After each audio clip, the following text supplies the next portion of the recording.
அன்பான சகோதரர்களே, அன்பான சகோதரிகளே, தாய்மார்களே, தேவனுடைய சத்தியத்தை சத்தியமாக போதிக்கவும் அதை கேட்கவும் விருப்பம் உள்ளவர்களே, உங்கள் யாவருக்கும் இயேசு கிறிஸ்து நாமத்தினாலே என்னுடைய காலை வணக்கத்தை தெரிவித்துக் கொள்கிறேன். இந்த புத்தம் புதிய காலை அருமையான ஒரு சூரியன், ஒரு அருமையான ஒரு சீதோஷ்ணம், இந்த ஒரு அருமையான வேளையிலே மனம் இன்று வாரத்தின் முதல் நாளிலே தேவனுடைய சத்தியத்தை உள்வாங்கவும் அதனுடைய தன்மைகளை புரிந்து கொள்ளவும், தேவாதி தேவன் நமக்கு செய்த மாபெரும் காரியங்களை புரிந்து கொள்ளவும் உங்கள் இதயங்கள் இன்னும் அழகாக தேவன் கிருபை செய்வாராக. சகோதரர்களே, நாம் தேவனுடைய பிள்ளைகள். நாம் தேவனுடைய பிள்ளைகளாக விரும்பிதான் நாம் தேவனை ஏற்றுக்கொண்டிருக்கிறோம். அதிலே நிலைத்திருக்கவும் அதிலே நாம் அந்த காரியங்களை தொடர்ந்து செய்யவும் தேவன் கிருபை செய்வாராக. நம்முடைய தேவனை குறித்து எந்த அறிவு உங்களுக்கு இருக்கிறது? எவ்வளவு அறிவு இருக்கிறது? எவ்வளவு யோசனைகள் இருக்கிறது? நம் தேவன் எப்பேற்பட்டவர் என்பதை தொடர்ந்து சொல்லிக்கொண்டே இருக்கிறோம். ஆனால் அது எவ்வளவு தூரம் நம்முடைய மனதிற்கு புரிகிறது அல்லது அவை நாம் உணர்ந்து கொள்கிறோம்? 1 தீமோத்தேயு 6ஆம் அதிகாரத்திலே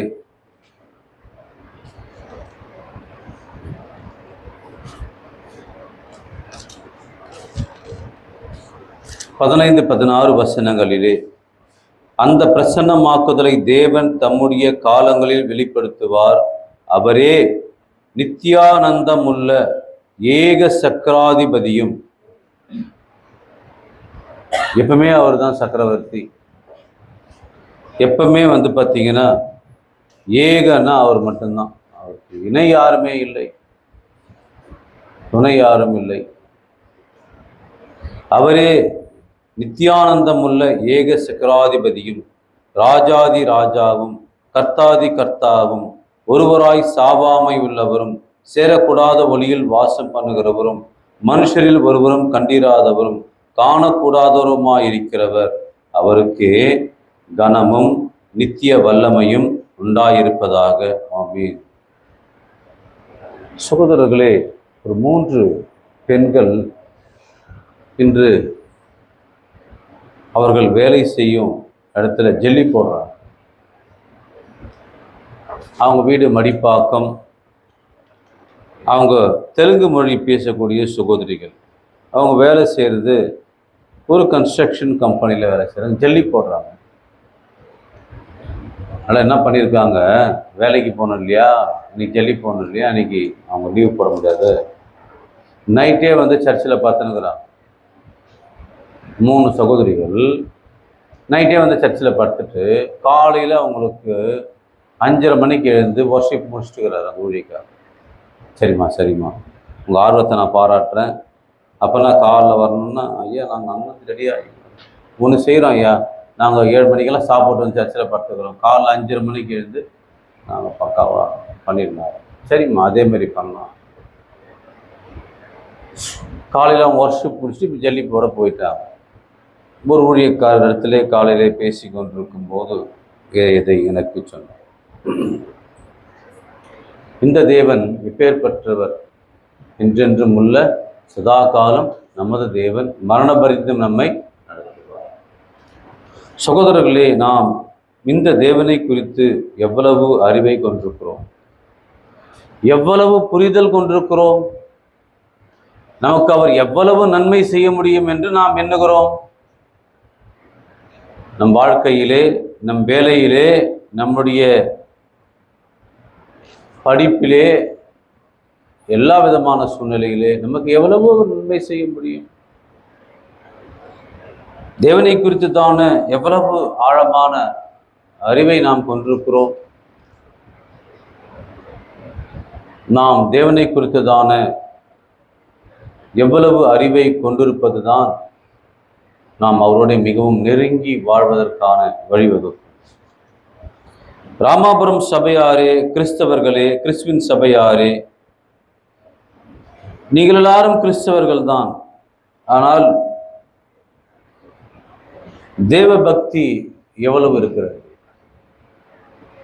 தேவ பக்தி என்பது எவ்வளவு உங்கள் உள்ளத்தில் இருக்கிறது? இந்த தேவ பக்தி வார்த்தையில் இருக்கிறதா, கிரியையில் இருக்கிறதா, அல்லது தேவ பக்தியினுடைய வேஷம் நமக்கு இருக்கிறதா? சகோதரர்களே, தேவ பக்தி என்கின்ற காரியம் அது வார்த்தையில் மட்டும் இருந்தாலும் அது வீண்தான். அது கிரியையில் இல்லாமல் இருந்தாலும் அது வீண்தான். அது வேஷமாக இருந்தாலும் வீண்தான். கிரியை இல்லாத விசுவாசம் என்னவா இருக்கும்? கிரியை இல்லாமல் என்ன பிரயோஜனம்? ராமாபுரம் சபையை நான் கவனித்து வருகிறேன். நிறைய பேர் இந்த வாட்ஸ்அப் குழுவையே அவங்க பார்க்கறது இல்லை சமீபமாக. அதுதான் உண்மை. வாட்ஸ்அப் குழுக்களையே இவர்கள் ஃபாலோ பண்ணுறதில்ல. அது சபையினுடைய ஆத்தரைஸ்டு சைட். அது நீங்கள் எத்தனையோ வாட்ஸ்அப் குழுக்கள் இருக்கலாம், நீங்கள் என்னவோ பண்ணிட்டு இருக்கலாம். ஆனால் சபையில் என்ன போடுறாங்க, அல்லது நீங்கள் என்ன சபைக்கு என்ன பங்களிப்பு அளிக்கிறீங்க, அதில் எந்த விதமான காரியமும் நீங்கள் படிக்கிறது இல்லை. அது மாதிரி காரியங்கள் செய்யறதில்லை. ஒரு யோசித்து நம்ம தேவனுக்காக இன்று எதாயிலும் செய்யலாமா? நாம் தேவனை எவ்வளவு உள்வாங்கி கொண்டிருக்கிறோம் என்பதை நாம் மற்றொருத்திலே பகிர்ந்து கொள்கிறோமா?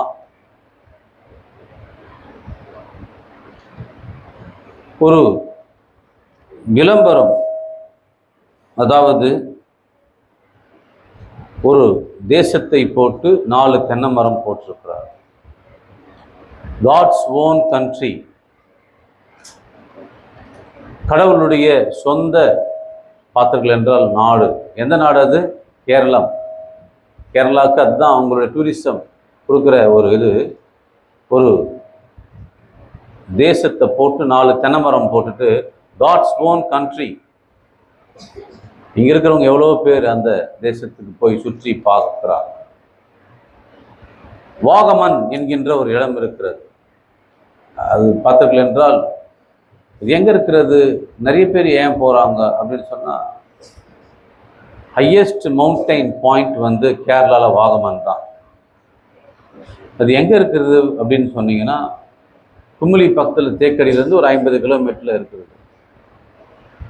மறுபடியும் இன்னொரு இடம் இருக்கிறது. அங்கே போனீங்கன்னா அப்படியே மூடிடும். ஃபுல்லாக ஸ்னோ ஒரு 1 hour ஃபுல்லாக மூடிடும். அப்படியே நீங்கள் ஃபுல்லாக இருட்டில் தான் இருப்பீங்க. பகலில் தான், மத்தியானத்தில் நடக்காது. ஃபுல்லாக க்ளவுடாக மூடிடும் உங்களை. அப்படியே ஃபுல்லாக புகை மண்டலம். எதிர இருக்கவங்க தெரியாது. கொஞ்ச நேரம் பார்த்து என்ன பண்ணாது, அப்படியே விலகும். அந்த இடத்துல மட்டும்தான் அந்த மாதிரி அமைகிறது. அதனால் அதுக்கு சரியான ஒரு கூட்டம் வருகிறது. ஒரு மிகப்பெரிய ஒரு டூரிசம் பாயிண்டாக மாறுகிறது. அங்கே நீங்கள் ஹோட்டல்ஸில் தங்கணும்னு சொன்னால் நிறைய காசுகள் செலவழிக்க வேண்டும். அப்போ தமிழ்நாடு தேவனுடைய ஓன் கண்ட்ரி இல்லையா? கம்யூனிகேஷன், இந்த கம்யூனிகேஷன் என்பது ரொம்ப அவசியம். சகோதரர்களே, நாம் எவ்வாறான விசுவாசத்தை பெற்றிருக்கிறோம்? சபை எவ்வாறாக இருக்கிறது? இந்த மாதிரியான ஒரு வேதாகம வகுப்பிலே எவ்வளவு பேர் அதை ஆர்வத்துடன் கலந்து கொள்கிறார்கள்? ஏன் சில பேர் அதில் கலந்து கொள்வதில்லை? ஏன் இப்பேற்பட்டதான ஒரு சூழ்நிலை நிலவுகிறது? ஏன் இப்பேற்பட்டதான மனதில் அப்பேற்பட்டதான எண்ணங்கள் வருகிறது அப்படின்னு சொன்னா, தேவ பக்தி என்பது சில பேருக்கு வார்த்தை அளவில் இருக்கிறது. சில பேர் அதை கிரியை செய்யல. சில பேர் வேஷமாகவே இருக்கிறாங்க. தேவன் எப்பேற்பட்டவர் என்பது அவங்க புரிஞ்சு கொள்ளாமல் இருக்கிறாங்க. 2 தீமோத்தேயு 3ஆம் அதிகாரத்துல பவுல் எழுதுறாரு, இப்படிப்பட்ட வேஷம் போடுறவங்க இருக்கிறாங்க, அவங்களாண்ட நீங்க எப்படி இருக்கணும் அப்படின்னு சொல்றோம். தேவனை குறித்துதான பக்தி எவ்வளவு இருக்கிறது? அந்த பக்தி என்பது அளவீடு என்ன? 1 முதல் சில வசனங்களை நாம் வாசிக்கும் போது, மேலும் கடைசி நாட்களில் கொடிய காலங்கள் வரும் என்று அறிவாயாக, எப்படியெனில் மனுஷர்கள் தற்பிரியராயும் பணப்பிரியராயும் வீம்புக்காரராயும் அகந்தை உள்ளவர்களாயும் தூஷிக்கிறவர்களாயும் தாய் தகப்பன்மாருக்கு கீழ்ப்படியாதவர்களாயும் நன்றி அறியாதவர்களாயும் பரிசுத்தம் இல்லாதவர்களாயும் சுபாவ அன்பில்லாதவர்களாயும் இணங்காதவர்களாயும் அவதூறு செய்கிறவர்களாயும் இச்சையடக்கம் இல்லாதவர்களாயும் கொடுமையுள்ளவர்களாயும் நல்லோரை பகைக்கிறவர்களாயும் துரோகிகளாயும் துணிகரம் உள்ளவர்களாயும் இருமாப்புள்ளவர்களாயும் தேவ பிரியராய் இராமல் சுகபோக பிரியராயும் தேவ பக்தியின் வேஷத்தை தரித்து அதன் பெலனை மறுதறிக்கொள்ளாயும் இருப்பார்கள். இப்படிப்பட்டவர்களை நீ விட்டு என்ன பண்ணலாம்? தேவ பக்தி அப்படின்ற ஒரு மாஸ்காய் அணிந்திருப்பார்கள். கிறிஸ்தவர்கள் என்று சொல்வார்கள், கிறிஸ்துவின் சபையில் இருப்பார்கள், கர்த்தருடைய பந்தி இருப்பார்கள். ஆனால் எவ்விதமான ஒரு காரியமும் இருக்காது. அவர்கள் மனதிலே வெவ்வேறு யோசனைகள் இருக்கும். அப்படி இல்லாதபடிக்கு நீங்கள் மாற வேண்டும். இப்படிப்பட்டதான ஒரு யோசனைகளை எப்படி நாம் கடந்து செல்ல முடியும்? சகோதரர்களே, தெய்வீகத்தை நாம் உணர்ந்து கொள்ளுகிற அந்த அளவீடை நீங்கள் பார்த்தீர்கள் என்றால் முன்னேற்றம் கொண்டு அதை நீங்கள் தெரிந்து கொள்ள வேண்டும். நீங்கள் எப்படி உங்களுடைய விசுவாசத்தை வளர்த்து கொள்ள வேண்டும்? வாலிபன் தன் வழியை எதனால் சுத்தம் பண்ணுவான்? உங்களுடைய வசனத்தின்படி தன்னை காத்துக் கொள்ளுகிறதுனாலே தான். அப்ப எத்தனை முறை இந்த வேத பாட அந்த மனப்பாட வசன பகுதி தள்ளிக்கொண்டே போகிறது? ஏன்? கமிட்மெண்ட். இந்த வாரம் படிச்சிடலாம் நாம் யோசிக்கிறோம், ஆனா ஊர்பட்ட வேலைகளை நாம் செய்து கொண்டிருக்கிறோம். ஒரு நாள் போதும் அதை படிப்பது, அல்லது அரை நாள் கூட போதும், அல்லது 1 மணி நேரம் கூட போதும். ஏன் அதை செய்ய முடிவதில்லை? நாம் செல்போனில் முழுகுகிறோம். 3 காரியங்கள் வாழ்க்கையிலே மிகுந்த ஒரு பாதிப்பை ஏற்படுத்துகிறது. WhatsApp, Facebook, Instagram. இதை ரொம்ப விரும்பி மணிக்கணக்கில் அதற்கு நேரத்தை செலவிட செய்கிற மக்களை பார்க்கிறோம். இப்படிப்பட்டதான ஒரு யோசனைகளை சபையார் அதையிலே திளைத்து போகிறார்கள், அதிலே போயிட்டார். ஒரு சகோதரன் ரீல்ஸ் என்ற ஒரு காரியத்தை அநேக மக்கள் அவர் படிக்கலை, பட் அவர் ஒரு வசனத்தை போட்டு அழகாக ஒரு 3 மினிட்ஸ் வர்ற மாதிரி ஒரு இன்ஸ்டாகிராம் ரெடி பண்ணுறார். நம்ம சபையில் அதை யாருன்னா ரெடி பண்ணுறாங்களா? நம்ம சபையில் ஏதாகிலும் ஒரு புதுமையான ஒரு யோசனைகளை என்னிடம் நீங்கள் கன்சல்ட் செய்கிறீர்களா? இப்படி நாம் தேவனுடைய ஊழியத்திற்காக இப்படி செய்யணும், நாம் இந்த மாதிரி ஃபீல்டுக்கு போவதற்கு இப்படி செய்யணும்னு யோசிக்கிறாங்களா? நான் சொன்னேன், நான் உங்களுக்கு ஷெட்யூல் போட்டு தரேன் பிரதர், நீங்கள் ஊழியங்களுக்கு செல்லுங்கள். யாராகிலும் ஒருவருக்கு சத்தியம் சொல்ல வேண்டும். அவர்கள் கேட்கிறார்கள், கேட்காமல் போகிறார்கள், அது பிரயோஜனம் அல்ல. ஆனால் அதற்காக நாம் எவ்வாறாக உழைக்கிறோம்? ஒரு நண்பர் என்னுடன் கூட திருச்சியிலிருந்து சென்னை நேற்று பயணம் செய்தார். அவருக்கு நான் கிட்டத்தட்ட ஒரு 4 அதிகாரம் படிக்க வச்சிட்டேன் பைபிளில். ஒரு அப்படியே பேசிட்டு இருக்கும்போது பாருங்க, இந்த காரியம் ஏற்கனவே வேதாகமத்தில் சொல்லப்பட்டு இது பாருங்க. அவர் 4 முறை பார்த்துட்டு இது எப்படிங்கன்னு சொல்லிட்டு பிளே ஸ்டோர்ல அவர் டவுன்லோட் பண்ணிட்டார். அவருடைய துணைவியார் அவர்கள் சிறு வயதிலே அவங்க தாத்தா பாட்டி கரெக்டா பார்த்தீர்கள் என்றால் சிங்கப்பெருமான் கோயிலிலிருந்து ஒரு 10 கிலோமீட்டர் தூரத்தில் ஆனமந்தபுரம் என்ற இடத்துல ஒரு விக்கிரகம் இருக்கிறது. அதற்கு அவர்களுடைய தாத்தா பாட்டி அவர்கள் அந்த அம்மாவை அழைச்சி போயிருக்காங்க. அதை அந்த அம்மா எதிர்காலத்தில் இவரை திருமணம் செய்தவனையும் அந்த இடத்துக்கு கால் டாக்ஸி பிடிச்சி போயிருக்கிறாங்க கொஞ்ச நாள். பின்பு கார் வாங்கி அங்கே போயிருக்கிறாங்க. இப்படி அவங்க செல்ல செல்ல ஏறக்குறைய போன மாதம் கூட நாங்கள் ஒரு 50,000 ரூபாய் டொனேஷன் பண்ணோம்.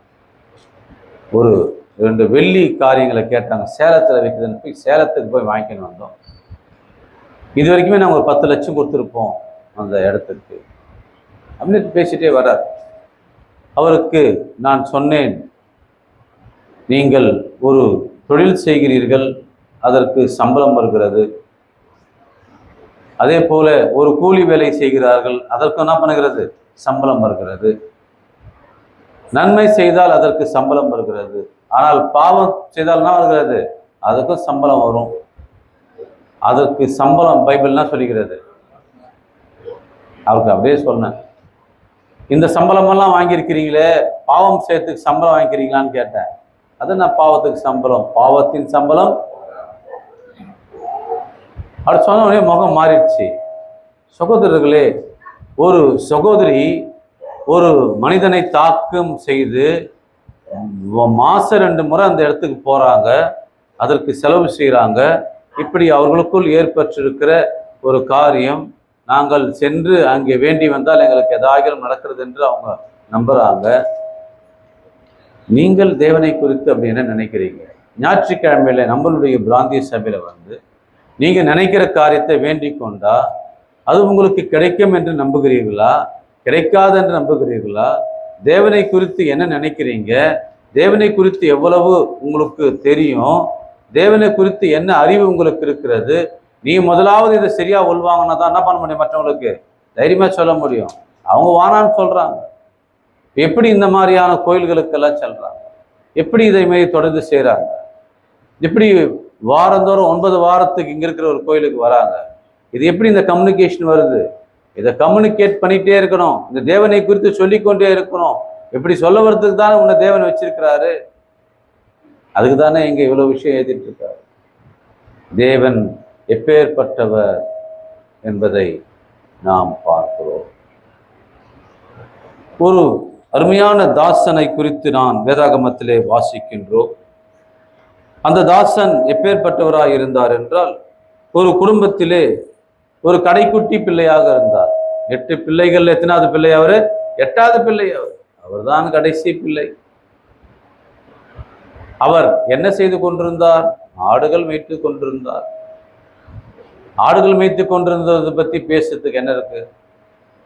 அவர்கள் தேசிய தலைவர்களை அங்கே தலைவர்களாக கொண்டவர்கள் இஸ்ரவேல் மக்கள். அவர்கள் தேசிய தலைமைக்கு அடுத்தபடியாக அவர்கள் நியாயாதிபதிகளை கொண்டு இப்பேற்பட்டதான காரியம் செய்தவர்கள். நியாயாதிபதிகளுக்கு அடுத்தபடியாக ராஜாக்கள் நாட்களிலே இருப்பவர்கள். ராஜாக்கள் நாட்களிலே உடம்பிலும் தோற்றத்திலும் இப்பேற்பட்டதான அசுரமாயிருந்த ஒரு சவுல் என்பவர் ராஜாவாக இருக்கிறார். அந்த சூழ்நிலையில்தான் இந்த ஒரு குட்டி தம்பி அல்லது ஒரு சிறிய வாலிபன், ஒரு சாதாரண ஒரு ஆள் என்ன மேய்த்து கொண்டிருக்கிறார். இவர் நோக்கமெல்லாம் என்னவாக இருக்கும் என்ற ஒரு கற்பனையை நாம் அங்கே புகுத்தும் போது, இந்த ஆடுகளை எல்லாம் பெருக்கணும், இதெல்லாம் இன்க்ரீஸ் பண்ணணும், இன்னும் நிறைய ஆடுகளை நம்ம உற்பத்தி செய்யணும், இதை பாதுகாக்கணும், சிங்கங்கள் இதெல்லாம் வந்தால் அதுக்கு நம்ம என்ன பண்ணணும், இப்போ இந்த நாட்களில் இப்போ ஏற்பட்டதான புல்கள் இப்படி இருக்கிறது, வெயில் காலம் வந்தால் எங்கே போய் மேய்க்கணும், இந்த ஆடுகளுக்கு தண்ணி எங்கே அவைலபிள் இருக்குது, இவ்வளோ ஆடுகளுக்கு, அதுக்கு நம்ம என்ன யோசிக்கணும், நாம் இதை பார்த்தீர்கள் என்றால் கவனமாக பாதுகாக்கணும், இது கறக்கிற பாலை நாம் என்ன பண்ணணும், முடிய என்ன பண்ணணும், இது பார்த்தீர்கள் என்றால் விற்பனைக்கு வந்தால் என்ன பண்ணணும், இப்படி ஒரு மிகப்பெரிய காஸ்ட் அக்கௌண்டிங், அதுக்கு பேர் தான் காஸ்ட் அக்கௌண்டிங். காஸ்ட் அக்கௌண்டிங் என்னன்னா, ஒரு பொருள் எவ்வாறு உற்பத்தி ஆகிறது, அந்த உற்பத்தி செய்கிற பொருட்களின் விலை என்ன, அதற்கு தேவைப்படும் மூலதனம் என்ன, அதையெல்லாம் போட்டு ஒரு லாபம் வைத்து அந்த லாபத்திற்கு இந்த பொருளை மார்க்கெட் பண்ணோம்னா இந்த மார்க்கெட்ல இது எவ்வளவு விற்கும். அவருக்கு அவ்வளவுதான் யோசனை இது. ஆனால் வானத்தையும் முன்பியும் உண்டாக்கின தேவன், பரலோகத்தின் தேவன், எப்பேற்பட்டதான மாபெரும் தேவன், எப்பேற்பட்டவராயிருந்தார், எப்பேற்பட்ட ஒரு நலனை உடையவராயிருக்கிறார், எப்படிப்பட்ட யோசனைகளுடையவராக இருக்கிறார், அவருடைய எண்ணம் எங்க இருக்கிறது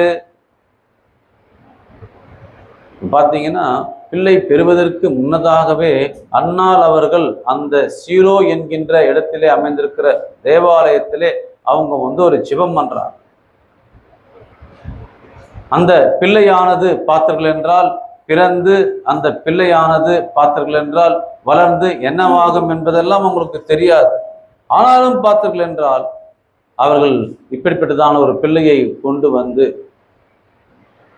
அந்த சீலோவிலே விட்டு அவர்கள் பண்ணுகிற ஜெபத்தை இந்த 1 சாமுவேல் என்கின்ற அந்த அருமையான வசன பகுதி பதிவு செய்கிறதை நாம் பார்க்கின்றோம். 1 சாமுவேல் 2ஆம் அதிகாரத்திலே அது பார்த்தீர்கள் என்றால் சாமுவேல் வந்து அந்த இடத்திலே என்ன ஆவார், என்ன மாதிரி அவர் இருக்க போகிறார் என்று தெரியாத வேளையிலே அந்த அம்மா வேண்டிக் கொண்டு ஒரு பிள்ளை அவர்களுக்கு கிடைக்க பெற்று அந்த பிள்ளையை கொண்டு வந்து தேவாலயத்தில் விட்டு இந்த அம்மா இப்படிப்பட்ட ஒரு காரியத்தை சொல்றாங்க. அவங்க சொல்ற அந்த வசனம் பார்த்தீர்கள் என்றால் 6ஆம் வசனத்திலே பதிவாயிருக்கிறது. கர்த்தர் கொல்லுகிறவரும் உயிர்ப்பிக்கிறவருமாயிருக்கிறார், அவரே பாதாளத்தில் இறங்கவும் அதிலிருந்து ஏற பண்ணுகிறவர். கர்த்தர் தரித்திரம் அடைய செய்கிறவரும் ஐஸ்வர்யம் அடைய பண்ணுகிறவருமாயிருக்கிறார். அவர் தாழ்த்துகிறவரும் உயர்த்துகிறவருமானவர். அவர் சிறியவனை புழுதியிலிருந்து எடுத்து எளியவனை குப்பையிலிருந்து உயர்த்துகிறார். அவர்களை பிரபுக்களுடைய உட்காரவும் மகிமையுள்ள சிங்காசனத்தை சுதந்திரிக்கவும் பண்ணுகிறார். பூமியின் அஸ்திபாரங்கள் கர்த்தருடையவைகள், அவரே அவைகளின் மேல் பூச்சக்கரத்தை வைத்தார். சகோதரிகளே, எத்தனை பேர் உங்கள் பிள்ளைகள் இவ்வாறாக ஒரு மிகப்பெரிய உயர்வை அங்கே வர வேண்டும் என்று ஜெபம் செய்கிறீர்கள், யோசிக்கிறீர்கள்? ஒரு எண்ணங்கள் எல்லாம் எப்படி இருக்கிறது? ஒரு ஐடிஐ, ஒரு பாலிடெக்னிக் அல்லது கல்லூரி அல்லது ஒரு இன்ஜினியரிங் காலேஜ், ஒரு மெடிக்கல் காலேஜ், ஏதோ ஒன்று படித்து தன் பிள்ளை வந்து ஏதோ ஒரு சம்பளம், ஒரு திருமணம், ஒரு வீடு வாசல், ஒரு வண்டி, இதோடு உங்களுடைய வாழ்க்கை முடித்துவிட அப்படி யோசித்து கொண்டிருக்கிறீர்களா? தாய்மார்களே, தேவனுடைய விஷயத்திற்கு உங்களுடைய பங்களிப்பு என்ன? தேவன் எப்பேற்பட்டவராயிருக்கிறார்? உங்களுடைய பங்களிப்பு என்ன என்பதை அவர் பார்த்து கொண்டிருக்கிறார். தேவனை நீங்கள் எவ்வாறாக நீங்கள் உள்வாங்கிக் கொள்ளுகிறீர்கள் என்று பார்க்கிறார். அவரை தேடுகிற விதத்தை பார்க்கிறார். உங்களுடைய நற்குணங்கள் வேதாகமத்தை நீங்கள் ஆய்வதன் மூலமாக, தினமும் ஆய்வதன் மூலமாக தான் கிடைக்கும் என்று சொல்கிறார். ராமாபுரம் சபைக்கு அதை தான் நான் தொடர்ந்து சொல்லி கொண்டிருக்கிறேன். உங்களுடைய எண்ணம் எல்லாம், உங்களுடைய யோசனை எல்லாம், நீங்கள் ஒரு தானியலை போல சட்டமே போட்டாலும் நான் தேவனை நோக்கி என்ன பண்ணுவேன்? அவரை ஜெபம் பண்ணுவேன். நான் அதுல எந்த மாற்று கருத்து, it is my routine work. நான் காலையில் ஜெபம் செய்துதான் எழுந்திருப்பேன். நான் சாப்பிடும் போது ஜெபம் செய்வேன். நான் வேலைக்கு செல்லும் போது ஜெபம் செய்வேன். என் வீட்டிலே இரவு பகல் ஜெபம் இருக்கும். நான் தேவனை நோக்கி ஜெபம் பண்ணுவேன். இவர்களுக்கு மட்டும் எப்படி அந்த மாதிரியான ஒரு வாய்ப்பு கிடைத்தது? அவர்கள் எவ்வாறாக ஒரு நல்ல குணங்கள் இருந்தது? நல்ல குணங்கள் எப்படி வந்தது? அந்த பெராயாவின் சபையார் அதை குறித்துதான ஒரு பதிவை வேதாகமம் ஏன் பதிவு செய்கிறது? அவர்கள் தெசலோனிக்கேல் ஒருவர்களை காட்டிலும் ஏன் நற்குணசாலிகளாக இருந்தார் என்று 11ஆம் வசனம் அப்போஸ்தலர் நடபடிகள் புஸ்தகம் எதற்காக சொல்லுகிறது?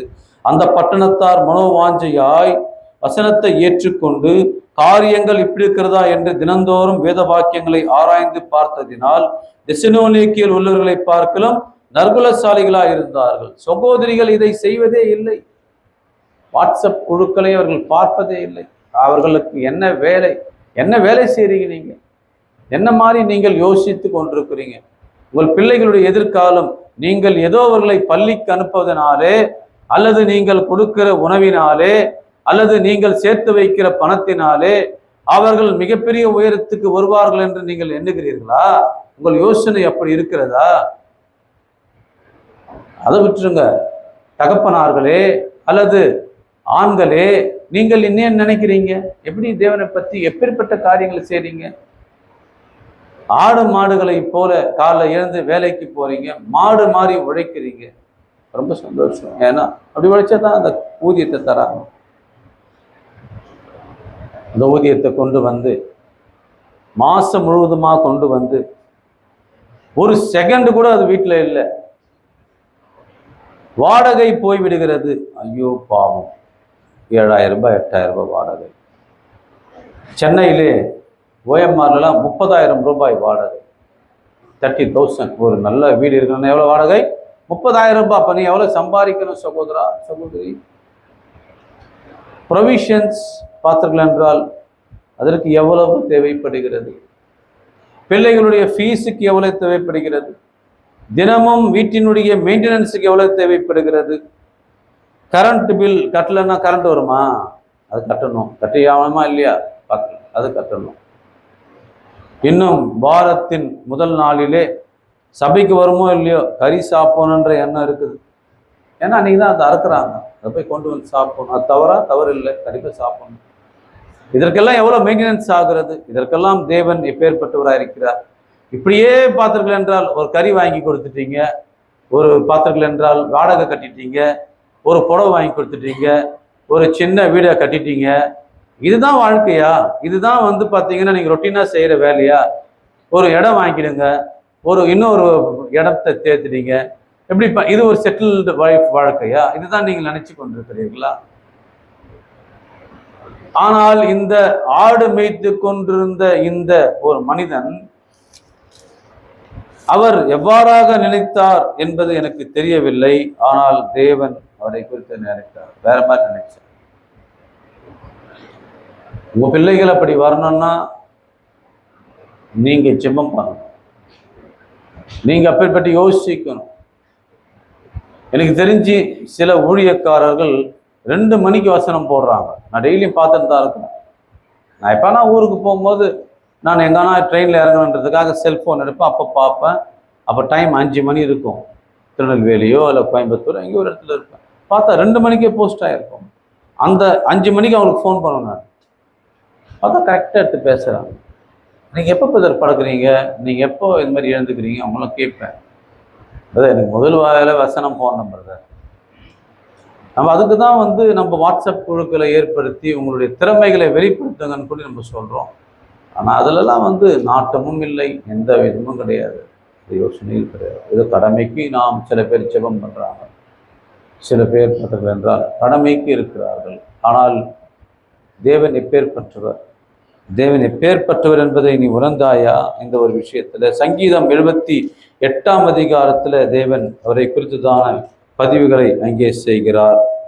ஆகாப் எழுதின மஸ்கீஸ் என்னும் போதக சங்கீதம் 70ஆம் வசனத்திலிருந்து இந்த வசனங்களை நாம் கவனித்தோமானால், தம்முடைய தாசனாகிய தாவீதை தெரிந்து கொண்டு, பாத்தீங்களா, யாரு தெரிந்து கொள்றாரு? தேவன் உன்னை பார்க்கணும் சகோதரா, உன்னை வந்து அவர் நோக்கணும், உன்னை அவர் தெரிந்து கொள்ளணும். He has to select you. அவர் உங்களை தெரிந்து கொள்ளணும். ஆட்டு தொழுவங்களிலிருந்து அவனை எடுத்தார். எங்க எடுத்தார் அவரை? He is along with this பத்திரிகள் என்றால் the sheepனுடைய அந்த ஒரு மந்தையில அல்லது ஆட்டு மந்தையில அவர் அங்க இருந்தார், அந்த தொழுவத்தில் இருந்தார். அங்கிருந்து எடுத்துக்கிட்டு வந்து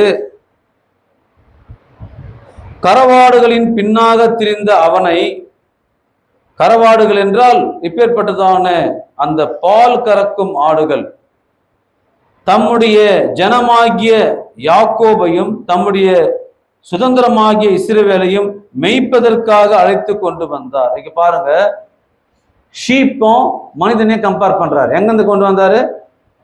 அவர் ஆடுகள் தான். ஆடுகள் மேய்க்கிறது ஒன்றும் பெரிய கஷ்டம் இல்லை நினைச்சிட்டு இருக்காதீங்க. நல்லா ஓட்டம் காட்டம் உங்களுக்கு பயங்கரமா ஓடிட்டாங்க. அங்கிருந்து கொண்டு வந்து யாரை மேய்க்க போறாரு?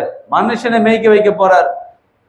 பாத்தீங்களா, ஆடுகளை மேய்த்து கொண்டிருந்த ஒரு மனிதனை தந்து மனுஷனை வைக்க வைப்பார். ஒன்னும் அது மாதிரி செலக்ட் பண்ணணும் தேவன்.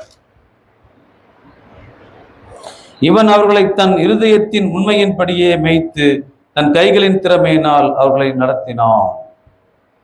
சகோதரர்களே, நீங்கள் 2 சாமுவேல் 5ஆம் அதிகாரத்திற்கு செல்வீர்களானால், அவர் எவ்வாறாக ஒரு அரசனாக மாறுகிறார் என்ற ஒரு காரியம், எவ்வளவு கடுமையான ஒரு சூழ்நிலையிலிருந்து அவர் அரசனாக மாறினார் என்பதையும் அங்கே சொல்லப்பட்டிருக்கிறது.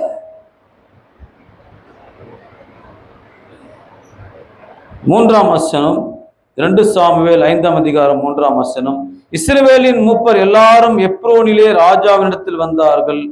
தாவீது ராஜா எப்ரோனிலே கர்த்தருக்கு முன்பாக அவர்களோட உடன்படிக்கை பண்ணின பின்பு அவர்கள் தாவீதை இஸ்ரவேலின் மேல் ராஜாவாக அபிஷேகம் பண்ணினார்கள். சார்ஜ் இங்க தான் எடுத்துக்கிறார். அப்ப அவருக்கு வயசு என்னன்னா 30 வயசு. குறைய கோலியாத்தை அவர் வெற்றி சிறக்கும் போது 17 வயசு இருக்குன்னு சொல்றாங்க. இந்த 13 வயசு ரொம்ப கஷ்டப்பட்டார், ரொம்ப வேதனைகளை அனுபவித்தார். அவர் வாழ்க்கையில மிகவும் கஷ்டமான நாட்கள் அவைகள். ஆனால் தேவன் அவரை என்ன பண்ணார்? கொண்டாந்து இங்க வச்சார். பாருங்க, தாவீது ராஜாவாகும் போது 30 வயதா இருந்தான். அவன் 40 வருஷம் ராஜ்யபாரம் பண்ணினான்.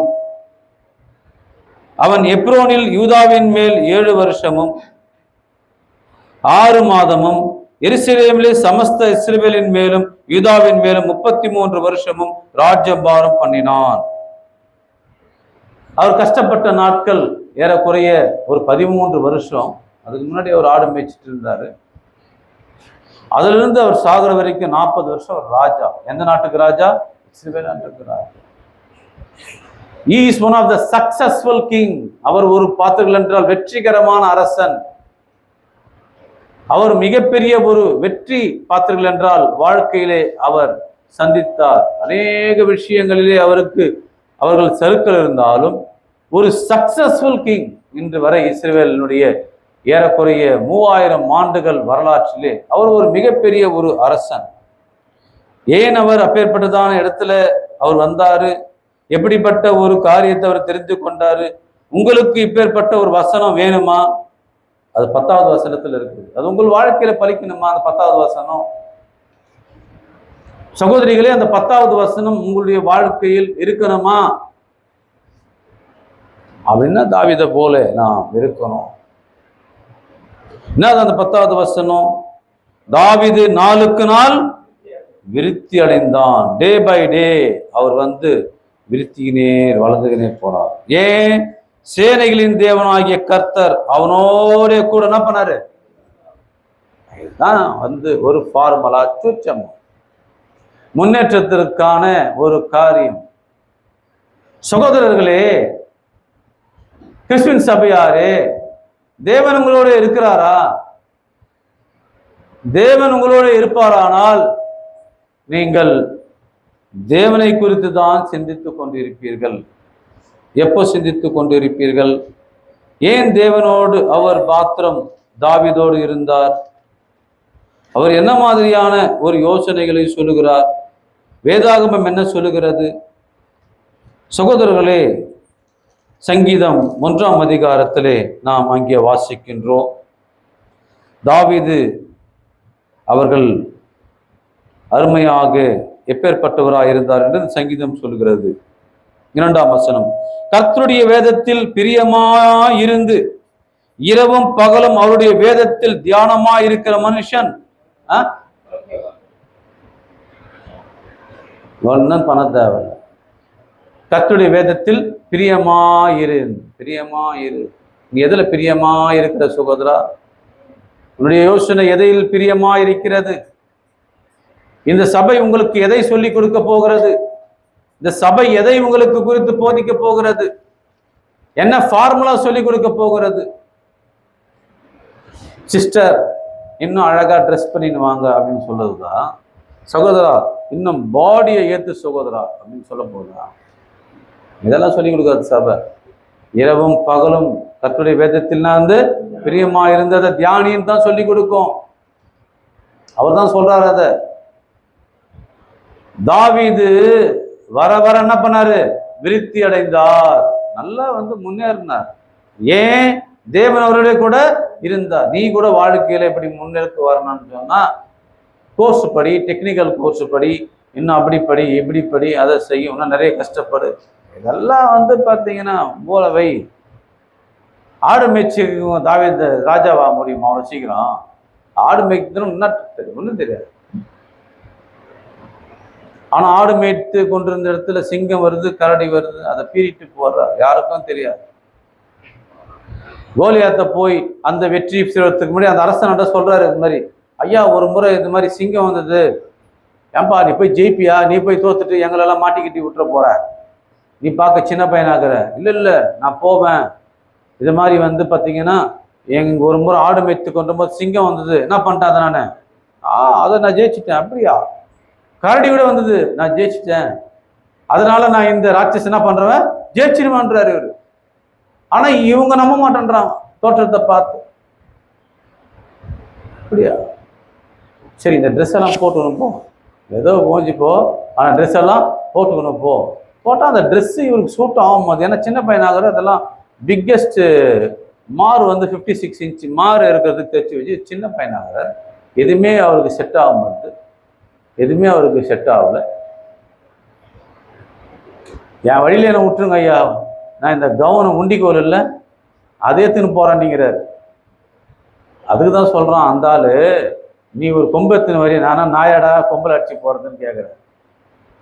சகோதரர்களே, நீங்கள் யூடியூப்ல பாருங்க, நாய் பிடிக்கிற விஷயத்த ஒரு பெரிய ஒரு ஸ்டீல்ல ஒரு ரவுண்டா வச்சு கீழே ஒரு பெரிய வலை மாதிரி கட்டி வச்சுக்கிறாங்க. இந்த நாய் வரும்போது அந்த நாய் மேல போட்டு முறிக்கிறாங்க. அப்படி என்ன பண்றாங்க, இவனு பாருங்க, டாக் கேட்ச்னு போட்டு பாருங்க. பெரிய பெரிய நாயெல்லாம் சித்திரவதைப்பட்டு அது போல முடிச்சு முறுக்கி எத்துமை அந்த எத்துமை நாய் பிடிக்கிற வண்டியில ஏத்திடுறாங்க. அந்த வண்டியில எப்பேற்பட்ட ஒரு முன்னேற்றம் அடையணும்னு சொன்னா என்ன ஃபார்முலா உங்களுக்கு சபை சொல்லித்தரும், தேவன் சொல்லி தருவார், நான் சொல்லி தருவேன்னா இதுதான் சொல்லித்தர முடியும். சங்கீதம் 3ஆம் அதிகாரம் 3ஆம் வசனத்திலே ஒரு வசனம் பதிவாயிருக்கிறது. ஆனாலும் கர்த்தாவே, நீர் என் கேடகமும் என் மகிமையும் என் தலையை உயர்த்துகிறவருமாயிருக்கிறீர். அவர் தான் உன் தலையை உயர்த்தணும். இப்படி குச்சி அடி உயர்த்துறதா? அவர் தான் சகோதரா உன்னை உயர்த்தணும். எத்தனை அரசு அதிகாரிகளை நான் பார்த்து கேட்டிருக்கிறேன். அவங்க வாழ்க்கையில எவ்வளவு கஷ்டம் தெரியுங்களா? இந்த மாதிரி சின்ன சின்ன பியூன் வேலை அதெல்லாம் மட்டும்தான் வந்து பார்த்தீங்கன்னா எம்ப்ளாய்மெண்ட் மூலம் வச்சுட்டாங்க. சாதாரண ஒரு அசிஸ்டன்ட் அல்லது வந்து பார்த்தீங்கன்னா ஜூனியர் அசிஸ்டன்ட்டுக்கு டிஎன்பிசிகளை கொடுத்துட்டாங்க. இப்போ எங்கே கொடுத்துட்டாங்க? எவ்வளோ பேர் வந்து எழுதுறாங்க அந்த எக்ஸாமு? மனநிலைமை எப்படி இருக்கும்? ஐயா எனக்கு வேலை கிடைச்சிதானா நான் உனக்கு எப்படி இருப்பேன்? உண்மையா இருப்பேன். நான் ஒரு இடத்துல இருந்து இப்படி வேண்டிக்கிட்டேன். நான் சனிக்கிழமை இந்த இடத்துல வந்து இந்த மாதிரி ஒரு உட்கார்ந்துட்டு இருக்கேன். தேவனே, இந்த பிரச்சனையிலிருந்து என்னை நீங்க விளக்கிட்டீங்கன்னா சனிக்கிழமை உங்களுக்காக என்ன பண்றேன், ஊழியம் செய்யறேன் அப்படின்னு சொன்னேன். ஆனால் சில நேரத்தில் வேகமாக அதை யோசிக்கிறேன், சில நேரத்தில் என்னால் செய்ய முடியல. ஆனால் கொடுத்த வாக்கை என்ன பண்ணணும், காப்பாற்றி சகோதரா, உனக்கு தேவன் நன்மை செய்யல, உனக்கு எதுவுமே செய்யலையா தேவனு? நீ ஊழியம் செய்ய மாட்டியா? இந்த சபையில் இருக்கிற பெண்கள் மொத்த பேருமே பார்த்தீங்கன்னா பெட்ஷீட் தலைக்காணி வாங்கி வேணா கொடுக்குறேன், தூங்குங்க போயிட்டு. என்ன பண்ணுங்க, என்ன பண்ணுங்க? எங்க ஊழியம் செய்றீங்க? எங்க மாதிரியான யோசனை செய்றீங்க? ஐயா, எங்க பிரச்சனை உங்களுக்கு தெரியாதுங்க ஐயா, எங்களுக்கு இந்த மாதிரி பிரச்சனை இருக்குது, நாங்கள் வேலைக்கு போகிறோம் ஐயா அப்படிங்களா? இதே ஒரு 10,000 ரூபாய் சம்பளத்துக்குமே போயிடலான்னு இருக்கிறீங்களா? இதே தான் உங்கள் வாழ்க்கையா? ஆடு மேய்ச்சிருந்தவர் அங்கே எடுத்து போயிட்டு உயர்த்தினாரு, அவர் உயர்த்தினாரு, அது குறித்து என்ன சிந்திக்கிறீங்க? தேவனாண்ட கேளுங்க, ஐயா நாங்கள் உயரணும், நாங்கள் உயர்ந்து போகணும், மிகப்பெரிய நாங்கள் உயர்வை பெறணும், தேவன் எங்களுக்கு நன்மை செய்யணும் ஐயா, நீங்கள் எதாகிலும் எங்களை உயர்த்துங்க, எங்களுக்கு நீங்கள் இந்த மாதிரி ஒரு நன்மை செய்யுங்க, நாங்கள் உங்களுக்காக நேரத்தை ஒதுக்குறோம், நாங்கள் நேரத்தை நாங்கள் கொடுக்குறோம் அப்படின்னு சொல்கிறீங்களா? ஆண்களை விட்டுருங்க, அவங்க கஞ்சங்களாக மாறிட்டாங்க. பெண்கள் நீங்கள் போய் சம்பளம் வாங்குறீங்களே, தேவனுக்கு எத்தாந்து கொடுக்குறீங்களா? நீங்கள் தானே ரொம்ப தேவனுக்கு பாசமாக இருக்கிறீங்க. பெண்கள் தான் தேவனுக்கு ரொம்ப பாசமாக இருக்காங்க. ஐயா நான் வந்து 10,000 தான் வாங்குறேன், இந்தாங்க 1000 ரூபாய், ஆனால் என்னுடைய சம்பளத்தை உயர்த்துங்க ஐயா, எங்கள் ஃபேமிலி சுச்சுவேஷன், என் கடன் பிரச்சனைகளை நீங்கள் மாற்றுங்க அப்படின்னு சொன்னால், தேவன் சொல்லுகிற சட்டத்தின்படியாக நீங்கள் காணிக்கை கொடுத்து நீ ஜெபம் பண்ணி பாரு, சும்மா உன் வாழ்க்கையில நன்மைகள் வருமா இல்லையா என்று பாரு. தாவீது வர வர என்ன பண்ணாரு, விருத்தி அடைந்தார். ஏனென்றால் தேவன் அவருடைய கூட இருந்தார். நீ உன் வாழ்க்கையில விருத்தி அடையணும்னா தேவன் உன் கூட இருக்கணும் சகோதரா, தேவன் உன்னோட இருக்கணும். 2 சாமுவேல் 3ஆம் அதிகாரம்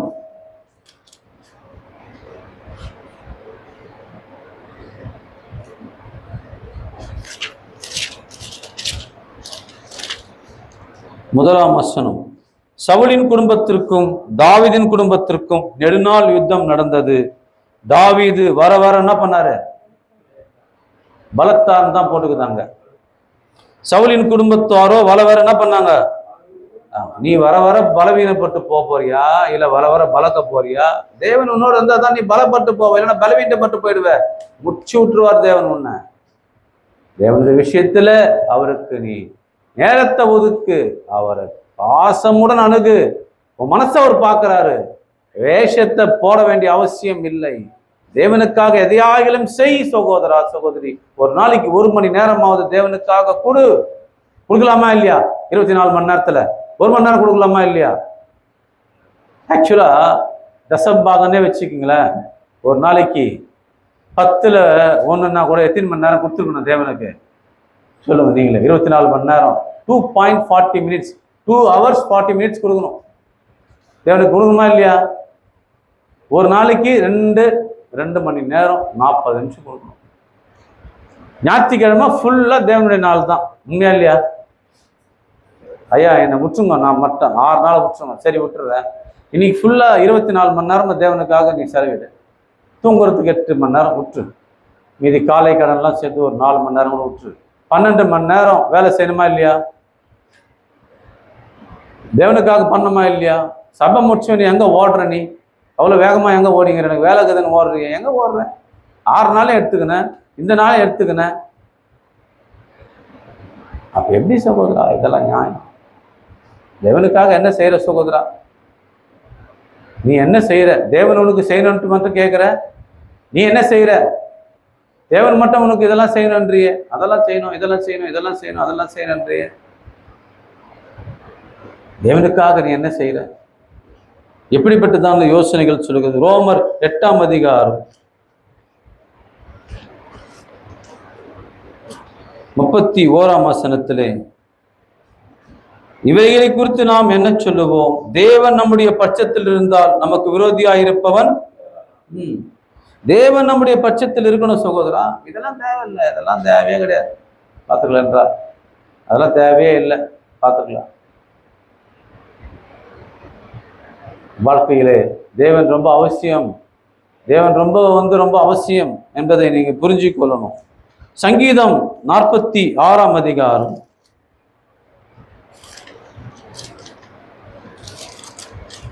7ஆம் வசனத்தை நாம் வாசிக்கும் போது, சேனைகளின் கர்த்தர் நம்மோடு இருக்கிறார், யாக்கோபின் தேவன் நமக்கு உயர்ந்த அடைக்கலமானவர்.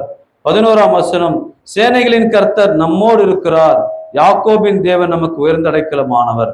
ரெண்டுமே டிட்டோ வசனம், பார்த்துக்கலாம் என்றார். சேம் வசனம் தான் ரெண்டுமே, ஒரு எழுத்து கூட மாறாது. ஆனால் அவர்தான் நம்மோடு இருக்கணும்.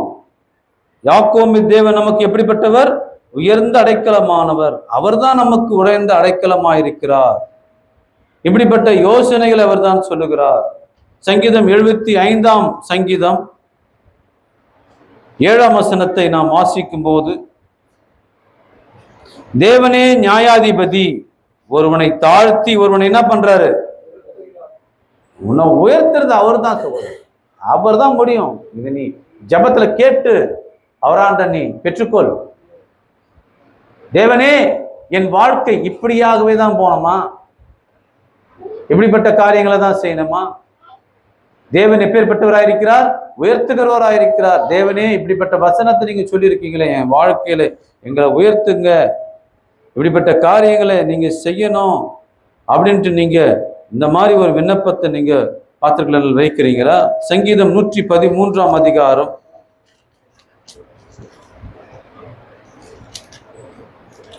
7ஆம் வசனம், அவர் சிறியவனை புழுதியிலிருந்து தூக்கி விடுகிறார், எளியவனை குப்பையிலிருந்து உயர்த்துகிறார். அந்த மாதிரி சொன்ன ஜபத்தான் இங்க மேற்கோள் காட்டி தான் அண்ணால் அவர்கள் ஜெபம் பண்றாங்க. How she prayed.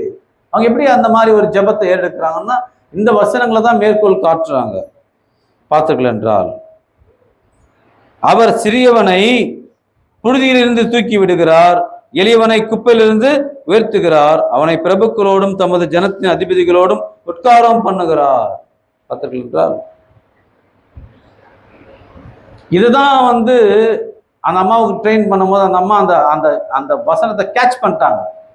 அதனாலதான் அவங்களை சீலோவில இந்த ஜபத்தை, அந்த குழந்தையத்தான் விட்டுட்டு ஜெபம் பண்ணிட்டு அவங்க போயிட்டாங்க. சவுலு, தாவீது ஆகிய 2 ராஜாக்களை அபிஷேகம் பண்ணது அந்த குழந்தை தான். அது மாத்திரமல்லாமல் நியாயாதிபதி, கடைசி நியாயாதிபதி அந்த குழந்தை தான். எவ்வளவு பெரிய விஷயம், எவ்வளவு பெரிய ஒரு விஷயம் பாருங்க. சாமுவேல் எப்பேற்பட்ட ஒரு பாத்திரங்கள் என்றால் ஒரு தீர்க்கதரிசியா இருந்தார் பாருங்க. அந்த மாதிரி சொல்லிட்டு போயிடுச்சு. ட்ரைனிங் கொடுக்கறது பாத்திரங்கள் என்றால் ஏலி தாத்தா தான் ட்ரைனிங் தரார். ஏலி தான் அந்த அந்த குழந்தைக்கு ட்ரைனிங் தரார். ஆனா சுத்தி அக்கிரமமும் இந்த மாதிரி தப்பு தான் நடக்குது. அவங்க பிள்ளைகளே சரியில்லை, ஏலி தாத்தா அவங்க பிள்ளைகளே சரியில்லை. ஆனால் அந்த குழந்தை அந்த மாதிரி ஒரு என்விரான்மெண்ட்ல வளர்ந்தாலும் ஏலி அவர்கள் நேர்மையான முறையில் தான் அந்த குழந்தை என்ன பண்றாரு, கொண்டு வராரு, அதை வளர்க்கிறாரு. பார்த்தீர்கள் என்றால் சோதோம் குமாரா பட்டணத்துல எங்கே பார்த்தாலும் விபச்சாரம் இருந்தாலும் லோத் அவர்கள் தன்னுடைய குழந்தைகளை ஒழுக்கத்தை கடைபிடித்து பார்த்தீர்கள் என்றால் வராரு. எத்தனை குடும்பம் அந்த ஊர்ல ஒழுக்கமா இருந்தது? ஒரு குடும்பம் தான் இருந்தது. சகோதரன், அந்த குடும்பம் நீ யாருக்கோட இருக்கலாம். ஒழுக்கத்தை கடைபிடிக்கணும். உன் பிள்ளைகள் உன்னை பார்த்து தான் இந்த மாதிரி காரியத்தையுமே கத்துக்குது. இந்த ஃபேஸ்புக், இன்ஸ்டாகிராம் இந்த மாதிரி எல்லாம் நீ முதல்ல அதை நிறுத்து. தேவனுக்கான ஒரு காரியத்தை செய்யி, தேவனுக்காக நேரத்தை ஒதுக்கு, ஒரு வசனத்தை பதிவிடு, ஜெபம் பண்ணி இந்த வாட்ஸ்அப் குழுல போடு, அல்லது வேற ஏதாகிலும் வேதாகம வகுப்பு வெள்ளிக்கிழமை திடீரென்று ஒரு பார்த்துக்கள் என்றால் ஒரு நேரம் திருச்சிக்கு போனோம். 5 மணி அளவில் புறப்பட்டு வண்டி போயினே செங்கல்பட்டுக்கு போகும்போதே வண்டி 8 தான் ஆகுது. அவ்வளோ மழை அன்னைக்கு. உடனடியாக நாம் ஒரு முடிவுக்கு வந்துவிட்டோம். இன்று இந்த வகுப்பை நாம் நடத்த வாய்ப்பு இல்லை. ஆகவே ஒரு சகோதரனை தொடர்பு கொள்றோம். ஒரு சகோதரன் அவர் சொல்றாரு, நான் ஒரு இடத்துல இருக்கிறேன்னு சொல்றாரு. இன்னொரு உடல் ஊழியரை தொடர்பு கொள்றோம். அவர் சொல்றாரு, இன்னொரு நாளைக்கு நடத்துறேன்னு சொல்றாரு. என்ன சொல்றாரு? அவர் அழகா நாசுக்கா சொன்னார். சிரிச்சுட்டு அவர் சொல்லிட்டாரு. சகோதரர்களே, நீங்க என்னதான் பயிற்சி எடுக்கிறீங்க? என்ன மாதிரியான வசனத்தை நோட் பண்றீங்க? நான் சொல்லும் போதெல்லாம் ஏதி ஏதி ஏதி ஏதி பண்றீங்களே, இதையே நீங்க கூட பைபிள் ஸ்டடி நடத்திருக்கலாமே. ஏன் நீங்களால செய்ய முடியல?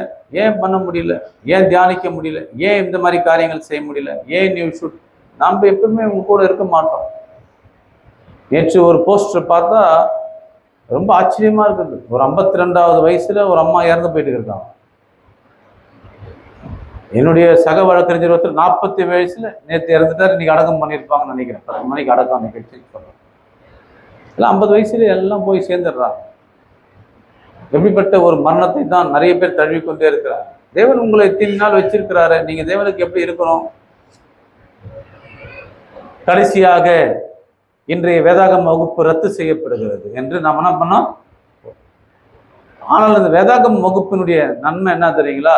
ஒரு சில பேர் அதுக்காக காத்திருக்கிறாங்க. தேவனுடைய வசனத்தை காத்திருக்கிறாங்க. அதனாலதான் அதை நடத்தி கொண்டிருக்கிறோம். நிறைய பேர் வரலன்னா என்ன பண்றாருன்ட்டு அவங்க ரொம்ப யோசிக்கிறாங்க. அவங்க எல்லாம் வந்தவங்க தான், அவங்க அந்த மாதிரி யோசிக்கிறாங்க. சில பேர் வருவதே இல்லை. இந்த சபையில எவ்வளவு பேர் இருக்காங்க, என்ன மாதிரியான ஒரு ஸ்ட்ரென்த் இருக்கு, அந்த ஸ்ட்ரென்த் அப்படியே மொபைல் இருக்கு எல்லாருக்குள்ளயும். ஏன் வர்றதில்லை அப்படின்னு சொன்னா, தெனாவட்டான ஒரு பேச்சு. ஊழியக்காரருக்கு எவ்வளவு அதிகாரம் இருக்கிறது. தேவனுடைய பிரதிநிதிகள் அல்லவா, நாங்கள் சொல்றது நீங்க கீழ்ப்படினணும் அல்லவா, நீங்க உள்ள வரணும் இல்லையா, ஓடி போய் பண்ணணுமா இல்லையா? பார்த்துக்கல என்றால் எப்பேற்பட்ட நன்மைகளை செய்ய முடிகிறது. ஏன் இந்த சபையாலே இப்பேற்பட்டதான ஒரு சின்ன கீழ்ப்படிதலை கூட செய்ய முடியல அப்படின்னு சொன்னா என்ன பண்ணிடுவாங்க அப்படின்ற ஒரு யோசனை. இதெல்லாம் நீங்கள் நாளுக்கு நாளுக்கு விருத்தி ஆகிற விஷயம் அல்ல. ஏன் தெரியுங்களா இந்த மாதிரியான ஸ்டடியெல்லாம் நம்ம பண்றோம்? பேதுரு அவர்கள் கூட கடைசி வசனமாக இதை பதிவு செய்கிறார். 2 பேதுரு லாஸ்ட் வசனத்துல தான் இதை பதிவு செய்கிறார். நம்முடைய கர்த்தரும் இரட்சகருமாகிய இயேசு கிறிஸ்துவின் கிருபையிலும் அவரை அறிகிற அளவிலும் என்ன பண்ணுங்க, வளரு. பைபிள் ஸ்டடி தாங்க. நீ எங்க வர, நீ வளரணும்னா அந்த இடத்துல தான் இதெல்லாம் கேட்கணும். கேட்டுக்கிட்டே இருக்கணும். தேவனுடைய வசனத்தை கேட்டுட்டே இருக்கணும். அப்போஸ்தலனாகிய பவுல் கொலோசியருக்கு எழுதின 1ஆம் நிருபம் 1ஆம் அதிகாரத்திலே அவர் சொல்றாரு 9-10 வசனங்களிலே, இது நிமித்தம் நாங்கள் அதை கேட்ட நாள் முதல் உங்களுக்காக விடாமல் ஜெபம் பண்ணுகிறோம்.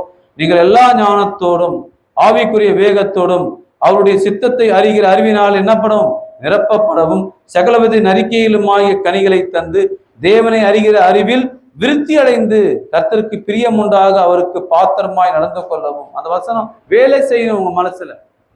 ஏதோ நீங்க ஜஸ்ட் போறது அப்படி கிடையாது அப்படின்றதை நீங்க புரிந்து கொள்ளணும். சங்கீதம் 40ஆம் அதிகாரம்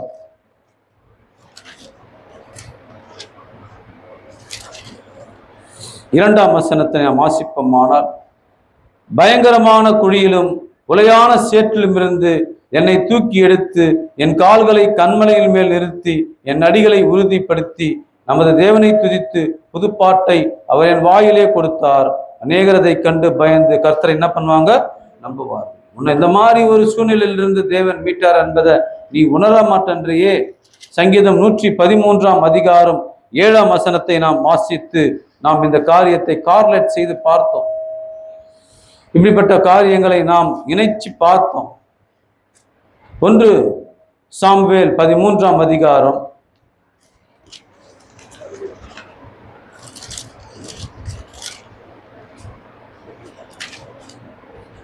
14 வசனத்தை நாம் வாசிக்கும் போது, இப்போது உம்முடைய ராஜ்யபாரம் நிலை நிற்காது. கர்த்தர் தம்முடைய இருதயத்திற்கு ஏற்ற ஒரு மனுஷனை தமக்கு தேடி அவனை கர்த்தர் தம்முடைய ஜனங்களின் மேல் தலைவனாக கட்டளையிட்டார். அவருக்கு ஏற்ற மாதிரி ஒரு ஆள் அவரே தேடிடுவார்.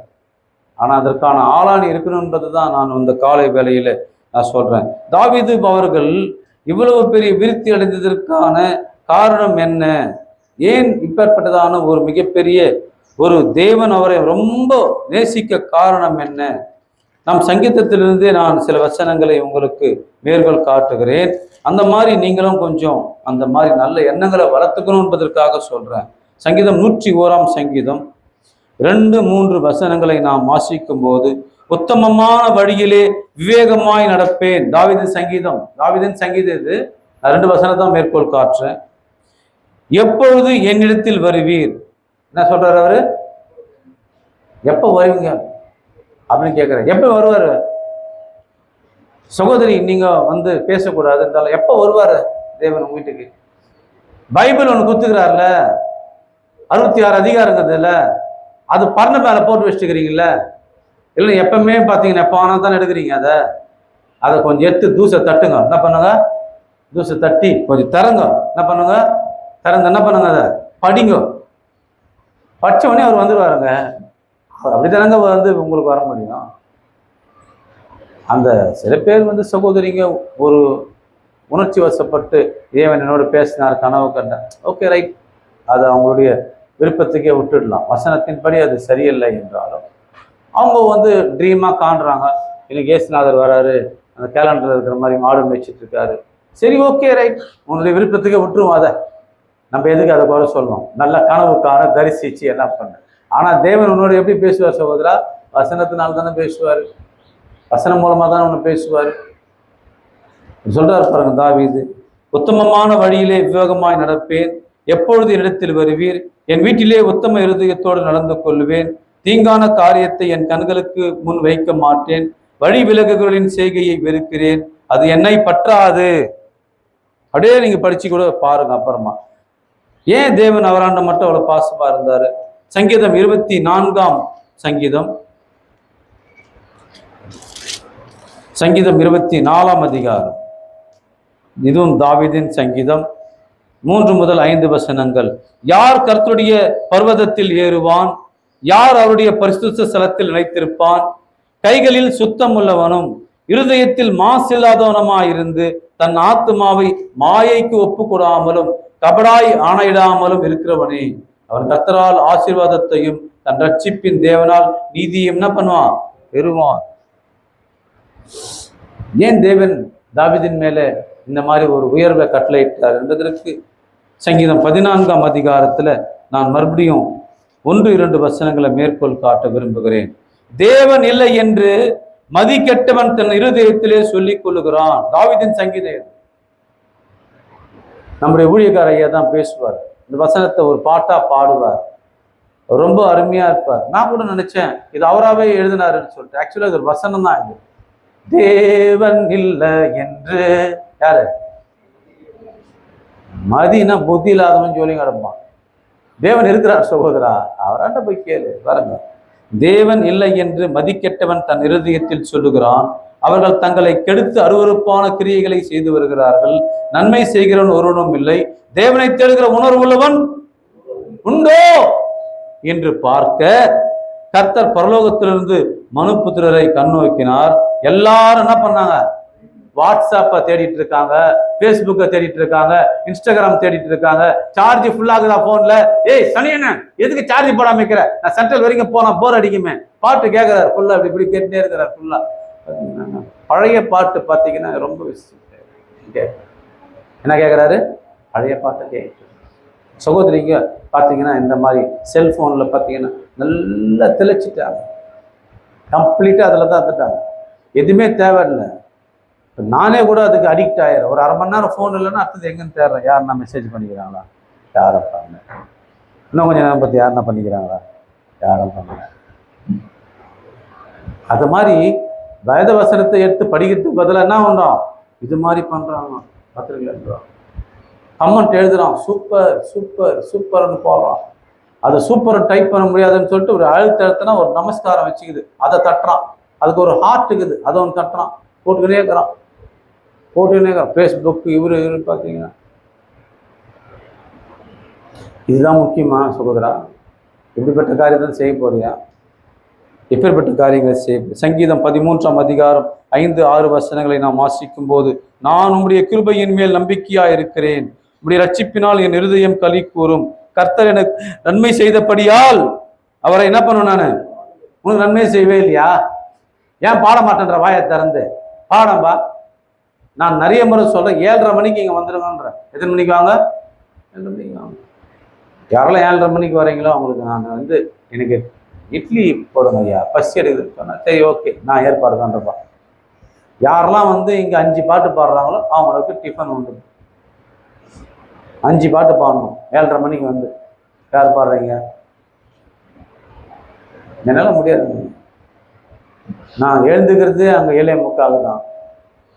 இந்த மாதிரி ஒரு சொல்றாரு ஒரு வீட்டுக்காரர். கேட்குறேன், ஏங்க அவங்க வீட்டுக்காரம்மா இந்த மாதிரி கத்திரி பந்திக்கு தான் வராங்க போறாங்கன்னா நல்லா கேளுங்க அவங்களன்றாரு. அவரே எனக்கு பர்மிஷன் கொடுத்துக்கிறாரு.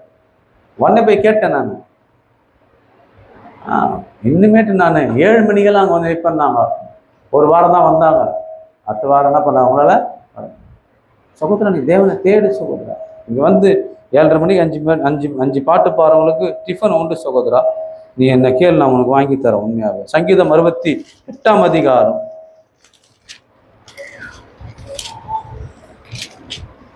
4ஆம் வசனத்தை நாம் வாசிக்கும் போது, தேவனை பாடி அவருடைய நாமத்தை கீர்த்தனம் பண்ணுங்கள், வனாந்தரங்களில் ஏறி வருவதற்கு வழியை ஆயத்தம் படுத்துங்கள், அவருடைய நாமம் ஏகோவா, அவருக்கு முன்பாக களி கூறுங்கள் என்று சொல்லப்பட்டிருக்கிறது.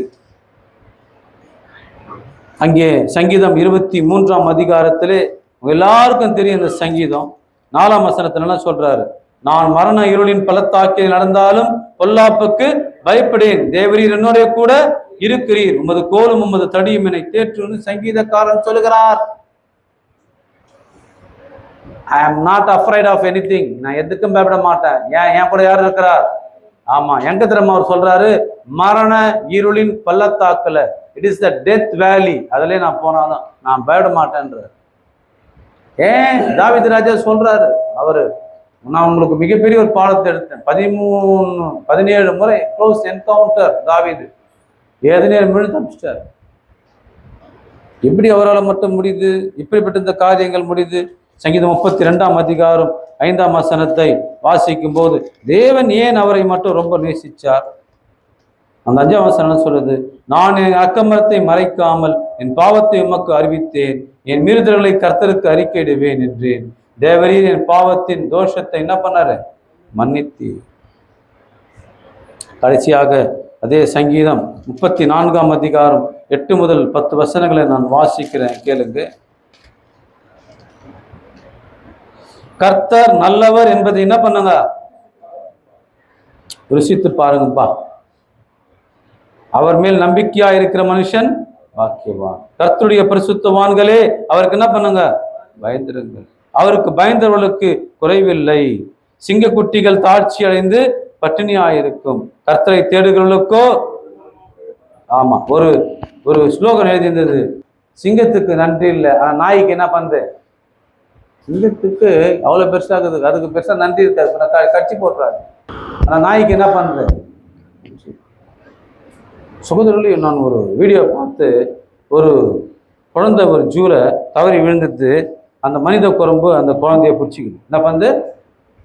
குழந்தை ஜூ போய் எல்லாம் பார்த்துட்டு இருக்காங்க. குழந்தை தவறி விழுந்துருக்குது. அந்த மனுஷ குரங்கு போய் அதை பிடிச்சிக்குது. அது ஒன்றுமே செய்யலை அந்த குழந்தைய. அந்த குழந்தைய வந்து மேட்டில் தான் விழுது. ஆனால் இவங்க ஜனங்கள்லாம் கத்துறாங்க. கத்துனவொடனே என்ன பண்ணுது? இது ஒருவேளை தப்புன்னு சொல்லிட்டு மறுபடியும் அதை எடுத்து போயிட்டு அந்த தண்ணியாண்டே வச்சுக்குது. அந்த குரங்கு என்ன நினைச்சதோ தெரியல. ஒரு தப்பும் இல்லை இந்த விஷுவல்ஸில்.